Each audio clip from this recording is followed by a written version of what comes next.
Top quality और consistent performance के लिए सिर्फ सिल्वर पंप्स, नाम याद रखना। और अब देखते हैं विदेश की टॉप 9 खबरें। नेपाल के वीरगंज में क्यों सड़क पर उतरे लोग, ईरान ने अमेरिका की धमकी पर आखिर क्या दिया है जवाब, और पाकिस्तानी सेना के एयरक्राफ्ट क्रैश में कैसे बाल बाल बचा है पायलट। आप देखिए खबरें।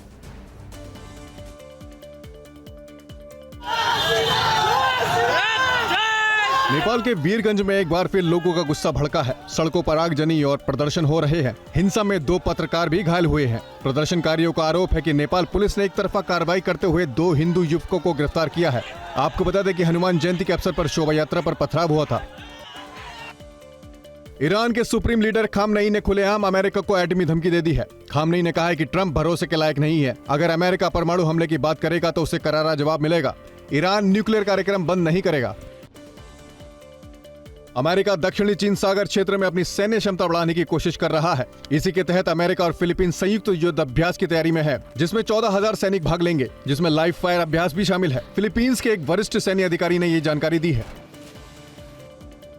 भूमध्य सागर में वॉर ड्रिल की ये तस्वीरें हैं, जहां रूस और मिस्र ने संयुक्त नौसैनिक अभ्यास किया।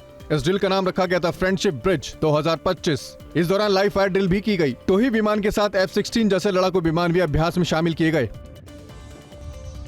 सूमी पर रूसी हमले के बीच नाटो अधिकारियों पर हमले किए जाने का मामला सामने आया है। इस रूसी हमले में 60 कमांडर मारे गए। हमले को लेकर रूस के विदेश मंत्री लावरोव ने दावा किया है कि यह हमला उस वक्त किया गया जब सूमी में यूक्रेन और नाटो अधिकारियों की बैठक चल रही थी। सूमी में रूसी हमले के बाद यूक्रेनी राष्ट्रपति जेलेंस्की और नाटो के चीफ मार्क रूट ने ओडेसा में घायल यूक्रेनी सैनिकों से मुलाकात की। जेलेंस्की ने असाधारण बहादुरी दिखाने वालों को ऑर्डर ऑफ करेज के पदक से सम्मानित किया और उनके जल्द स्वस्थ होने की कामना की। इजरायली पीएम बेंजामिन नेतन्याहू ने अपने सैनिकों की हौसला अफजाई की है। युद्ध क्षेत्र में नेतन्याहू ने गाजा में सैनिकों से मुलाकात की। उन्होंने कहा कि वो हमास के खिलाफ पूरी ताकत से लड़ रहे हैं।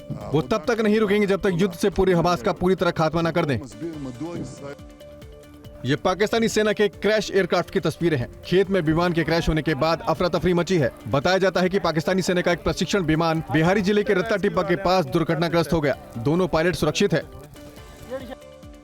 वेनेजुएला में एक व्यक्ति ने न्यू हैम्पशायर कोर्ट हाउस से सुनवाई के दौरान भागने की कोशिश की, लेकिन आईसी एजेंटों ने उसे फर्श पर पटककर धर दबोचा। इस दौरान एक बुजुर्ग व्यक्ति भी गिर गया। पकड़े गए 33 साल के इस शख्स पर नशे और बिना लाइसेंस के गाड़ी चलाने का आरोप है।